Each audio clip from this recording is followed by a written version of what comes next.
باپ وہ سبان ہے جو دھوپ میں خود جلتا ہے مگر اولاد پر سایہ بن کر رہتا ہے۔ باپ کا وجود اولاد کے لیے اللہ کی رحمت سے کم نہیں۔ ماں جنت تک پہنچنے کا راستہ ہے اور باپ اللہ کی رضا تک جانے کا ذریعہ۔ باپ کی دعائیں بے صدا ہوتی ہیں مگر ان کا اثر پوری زندگی سنبھالے رکھتا ہے۔ دنیا میں باپ جیسا مخلص محبت کرنے والا کوئی اور نہیں۔ باپ وہ چراغ ہے جو خود جلتا ہے تاکہ اولاد کے لیے راہیں روشن رہیں۔ باپ کی قربانیوں کا اندازہ تب ہوتا ہے جب خود باپ بننے کا وقت آتا ہے۔ باپ کی محنت ایک ایسی عمارت ہے جس پر اولاد کی کامیابیاں تعمیر ہوتی ہیں۔ باپ کا دل سمندر سے بھی گہرا اور آسمان سے بھی بلند ہوتا ہے۔ جس گھر میں باپ ہوتا ہے وہاں چھت کی طرح تحفظ ہوتا ہے۔ باپ کبھی تھکتا نہیں، سب کچھ خاموشی سے سہ لیتا ہے۔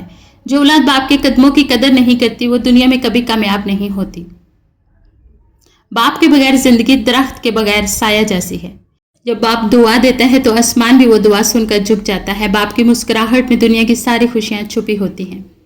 اگر باپ ناراض ہو جائے تو رزق بھی تنگ ہونے لگتا ہے۔ باپ وہ درخت ہے جس کے سائے میں اولاد سکون سے جیتی ہے۔ باپ وہ کتاب ہے جسے سمجھنے کے لیے وقت درکار ہوتا ہے اور اکثر دیر ہو جاتی ہے۔ باپ کے بغیر زندگی ادھوری لگتی ہے۔ باپ کے بغیر زندگی درخت کے بغیر سایہ جیسی ہوتی ہے۔